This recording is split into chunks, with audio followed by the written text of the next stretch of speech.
Review Susan Sarandon and Geena Davis fleeing from the law in Thelma and Louise. Andrew Dice Clay is captured on the concert stage in Dice Rules. And in a special interview, Bruce Willis attacks America's fascination with the big bucks of show business. It's all coming up next on Siskel&Ebert.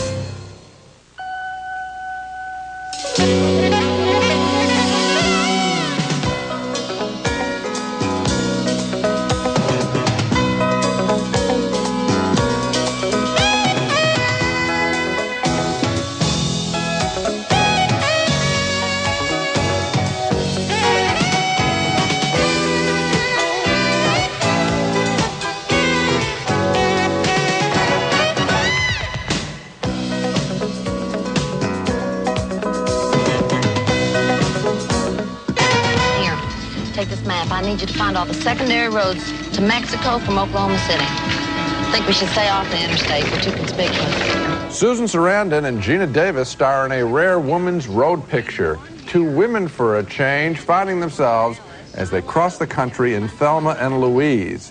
It's one of 4 new movies we'll be reviewing this week, in addition to a conversation with actor Bruce Willis about money and Hollywood, how much is spent and how preoccupied the press is with money. I'm Gene Siskel of the Chicago Tribune. And I'm Roger Ebert of the Chicago Sun-Times. Our first movie is named Thelma and Louise, and this is a road movie and a buddy movie, but it is not just a tired recycling of those familiar themes. This movie is bold, fresh, and original. It tells the story of a couple of women who are best friends and who are trapped in unsatisfying lifestyles and decide to get away just for a weekend to have a little fun. The movie stars Geena Davis as Thelma, a housewife whose husband is a complete pain in the neck to live with. Susan Sarandon is her best pal Louise, who works as a waitress. Hey, how you doing, little housewife? You all packed? We're out of here tonight. Well, wait now. I still have to ask Daryl if I can go. You mean you haven't asked him yet? Thelma, for Christ's sake. Thelma, is he your husband or your father?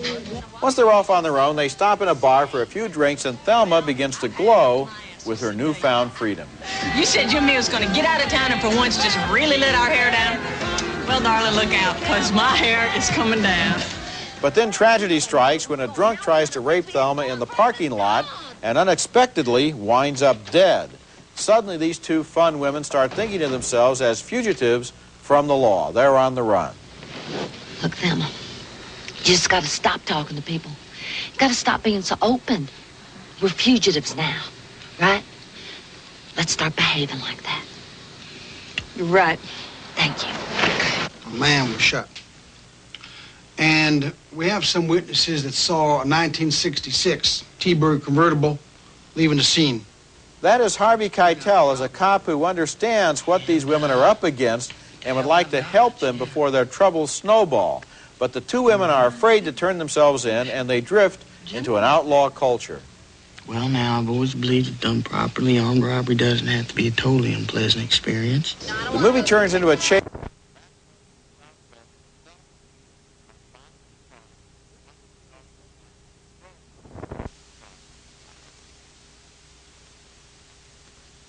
Thelma, you know how I feel about Texas. We're not going that way. Yeah, I know, Louise, but we're running for our lives. I mean, can't you make an exception? I mean, look at this map.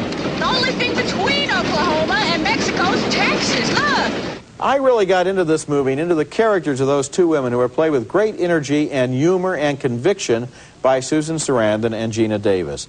Thelma and Louise may sound like a formula movie about rebels on the run, but it's not formula because the acting, writing, and directing are all looking for the truth and the irony in this situation. The movie was directed by Ridley Scott, who made Alien and Blade Runner, and written by Khalid Khoury. They've created 2 of the best characters of the year, and I only have one complaint about this movie. It's a very specific one. The crucial last shot of the whole film is handled all wrong and steals the catharsis away from the audience. It's a freeze frame, and Scott doesn't allow enough time for it to sink in before he starts the busy end credits and the music and flashbacks of the two women. He upstages his own punchline, and I like this movie so much that really made me mad. Well, I didn't like the back end of the picture when they get involved in the outlaw world that you talk about at the end.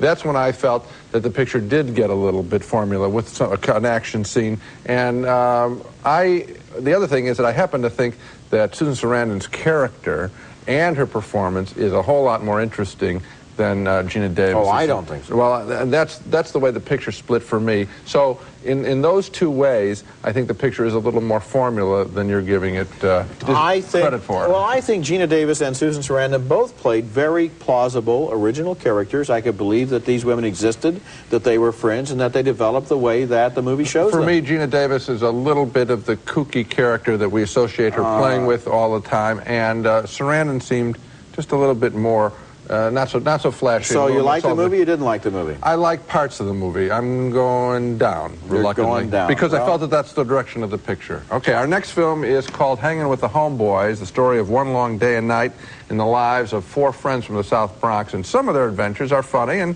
some aren't. One of them, Willie, played by Doug E. Doug, is always complaining that he's being mistreated because he's black. You're doing this to me because I'm black, right? Fine. I'll be honest. I'm doing this because I think you're a bum. Oh, I'm a bum. Oh, I'm a bum. You call me a bum because I'm black, right? See, if I was a white guy, I'd be eccentric. But now I got to be a bum, right? No, if you were a white guy, you'd be a white bum. We've seen that joke before. Much funnier is a would-be actor played by Mario Joyner, who is selling magazine subscriptions, but is never too busy to sell himself instead. Oh, well, my name is Thomas McNeil, and I'm an actor. Yeah, really. What have I done? Well, did you see Rain Man? I was up to play a part of a waiter in Rain Man, but they wrote out the scene. Yeah, that happens sometimes. The best character in the picture is a young Puerto Rican who wants everyone to believe that he's really Italian. He calls himself Vinny, but his real name is Fernando. Hey, Candy, how you doing? Yeah, I'm fine. No, I'm fine. When, tonight? No, I can't. I'm hanging out with the fellas. No. When? When did I promise that? Oh, come on, babe. You know, you can't count on anything I say when I'm doing that.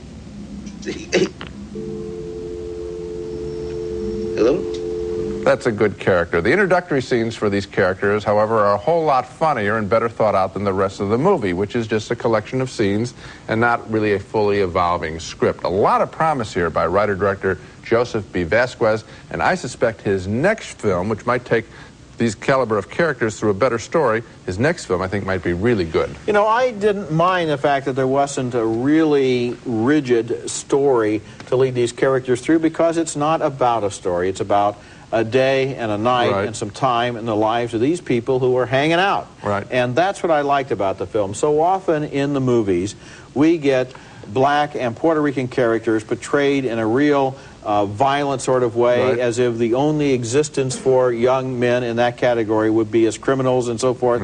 It's not true of the vast majority. It's not true. And these people, they're looking for direction, they have ambition, but they don't know where to go next. They're kind of caught in between. It reminded me of a movie like Diner, set in Baltimore. The same thing about people, school is behind them, life is ahead of them. What do they do? Well, some of the stuff. Well, I've already complimented the things that I like in the picture. I guess what I wanted to see is some little more resolution of their lives. I'm not asking it to set up one caper. But, you know, Gene, four lives aren't going to get resolved in 24 hours. I don't want 4 lives. I guess I would have liked maybe one. Well, there is one, because the kid decides to go to school after he runs into that girl in the pool hall. All right, well, it's close. It's not perfect. Okay, when we come back, Dice Rules, a concert film starring the garbage mouth of comedy, Andrew Dice Clay. I want to take a but I can't even hold my They took my thumb, Charlie.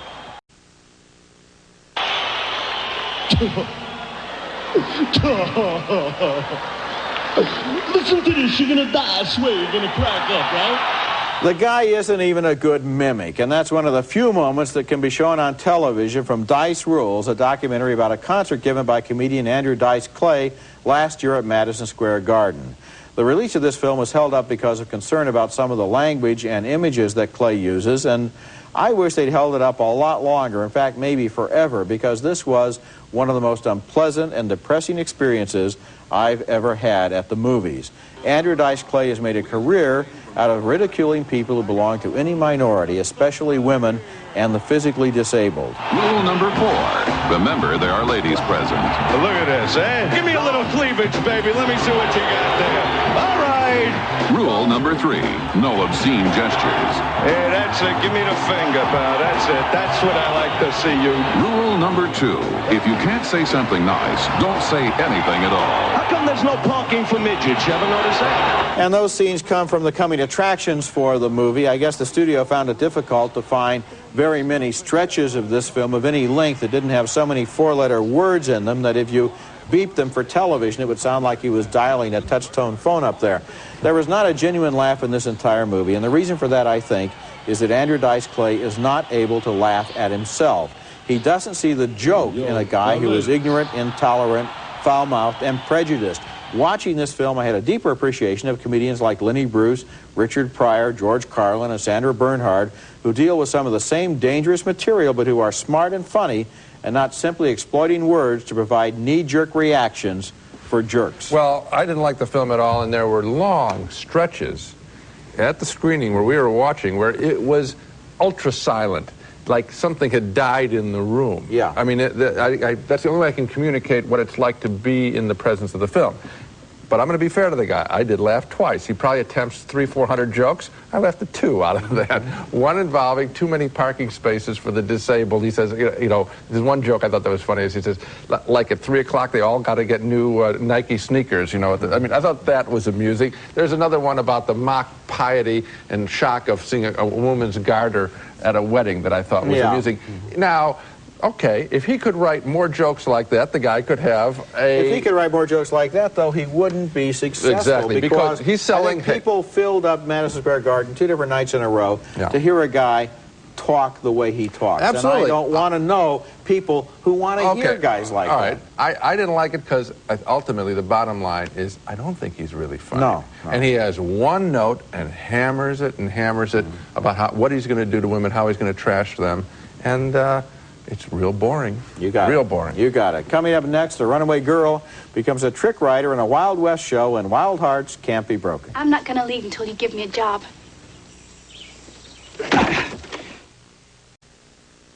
It's called Wild Hearts Can't Be Broken, and it's one of those inspirational tales about a character with an indomitable will who overcomes an affliction. In this case, a young woman who is a stunt rider in a 1930s circus-like thrill show. She rides a horse that dives off a high-rise platform. I didn't want to see it. I guess it was a big deal back in the 30s. Gabrielle Anwar, a most appealing young actress, plays the girl who, when we first meet her, is an independent spirit at home. She runs away from home and joins a carnival stunt show led by Cliff Robertson. A diving girl has to be strong. A diving girl has to be brave, fearless, a showman.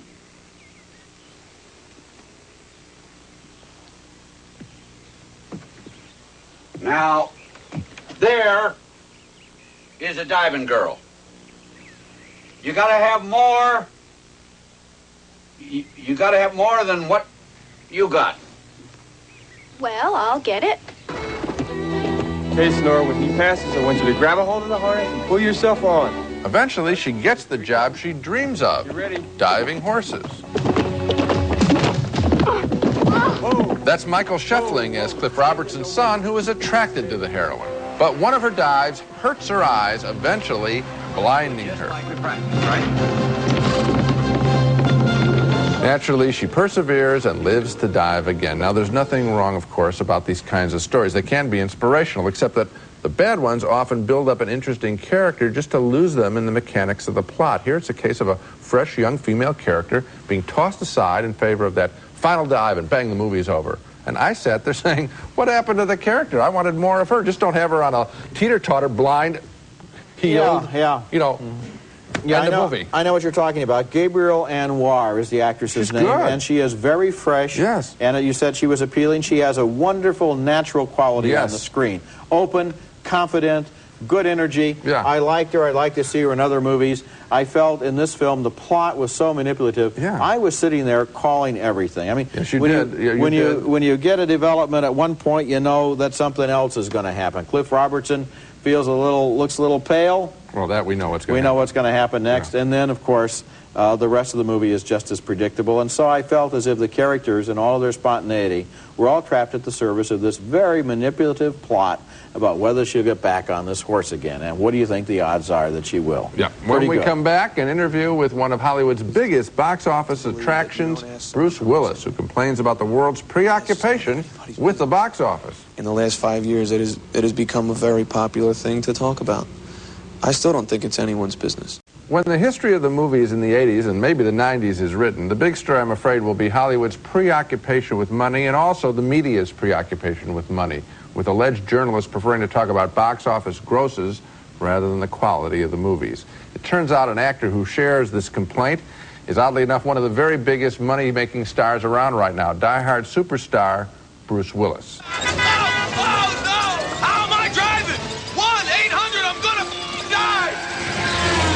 Bruce Willis has been defending his big-budget new film, Hudson Hawk, but he doesn't think that the men who spend the big money in Hollywood always know what they're doing. It's kind of like someone who goes to Las Vegas and doesn't know how to shoot craps, but just has got a lot of dough. And they say, here, I hope I win a lot of money. I hope this film that I'm giving you $35 million for or $60 million for, I hope to God it makes a lot of money. I don't know how you're going to do it, but you better come back with a hit. Willis says he thinks that kind of attitude has filtered throughout society over the past few years, so that the average moviegoer is talking more about money than the quality of today's movies. I was raised to believe that you don't ask someone how much they make. That's just none of anybody's business. In the last 5 years, it has become a very popular thing to talk about. I still don't think it's anyone's business. It's so bad, he says, his own father is conversant with box office grosses. And my father was a retired welder. And he watches Entertainment Tonight, and he sees these things. And there are a lot of little Entertainment Tonight-like shows now that say what this actor got, and the gross of this, and this film's in trouble, and this film opened, and this film didn't open, and this film knocked this one out of, second place this weekend. And it's a lot about money. Boy, 7 years in Hollywood has really shown me that it is just about the money. And if you think it's about anything else, you're kidding yourself. I think it may be these 7 years, the Reagan era. And that's exactly right. I mean, I really arrived at a time when we were coming out of one cultural sphere into the next, and we are in it now. Boy, we are in this. It's all about money. He makes some very good points, and I think we've said this before on our show. Our brethren in the media are guilty because it's just so easy for a newspaper to fill its columns with top box office statistics, and for a TV news program to do the same with an on-screen graphic, run that crawl of the top box office pictures this week. It's so easy, but it has so very little to do with movies. Well, Gene, I agree with you and I disagree with you. In the first place, a movie is good or bad entirely regardless of whether it was expensive or cheap. That's the point. So that's what critics do. But on the other hand, the box office scores are just like the bestseller list for books or the returns on the morning after an election. You find out who voted for which movie, and that tells you something. It helps you get a feeling for the pulse of the public because it lets you know what they're going for, what they're spending their money for, what they like, presumably. And so there's a valid component to that information. Roger, if I were in the book publishing industry, I might find it interesting. But I really am not interesting, and I think it has not only just a piece of information, I think it's a self-enforcing kind of information. I think it creates a whole hit mentality so that people somehow feel that the pictures at the bottom of the list are somehow inferior to the ones at the top of the list. We've both said on this show before that if you want to look at one of those lists that come out on Monday of the top weekend box office grossers, usually the best movies that weekend are down at the bottom of the list because they open in fewer theaters. They're more specialized sometimes than the big ones. So I'll agree with that. Okay. When we come back, a couple of movies on video starring Thelma and Louise, Geena Davis, and Susan Sarandon. So, what do you like? Anchovies, mushrooms? No anchovies. Me neither. This week, I have a double selection, overlooked movies by Geena Davis and Susan Sarandon, who co-stars so brilliantly, at least I thought so, in Thelma and Louise. For Geena Davis, I wonder how many people have seen Earth Girls Are Easy, a 1989 comedy about a love affair between an alien from outer space and a manicurist played by Davis. It's a weird, offbeat, funny movie. And for Susan Sarandon, I'd like to recommend one of her very best performances in Atlantic City, a 1980 film that's part crime movie and part romance, and mostly a very human story about a bittersweet love affair between a waitress played by Sarandon and an aging gangster played by Burt Lancaster. Susan Sarandon is not, I suppose, a real big box office name, but year after year and movie after movie, she delivers one good performance after another, and Atlantic City was one of her best. You might want to rent that or Earth Girls Are Easy on home video. Now let's take another look at the movies we reviewed this week. We had a split decision on Thelma and Louise, a movie that I liked very much all the way up to the last shot, but which Gene thought lost its way toward the end. Another split decision on Hangin' with the Homeboys. I liked its portrait of four young men on the brink of life. We both voted thumbs down, way down, for the depressing and witless Dice Rules with Andrew Dice Clay. And two more thumbs down for the inspirational formula picture Wild Hearts Can't Be Broken, although we admired the freshness of Gabriel Anwar. So, for me, Thelma and Louise is a real good movie. I actually, of the four pictures, I think Hanging with the Homeboys has the most energy and fun in it. Okay. That's it for this week. Next time, we'll be back with reviews of Soap Dish, a comedy with Sally Field, Kevin Kline, and Whoopi Goldberg. Also, Bruce Willis co-stars with Andie MacDowell in the offbeat adventure comedy Hudson Hawk. That's next week, and until then, the balcony is closed.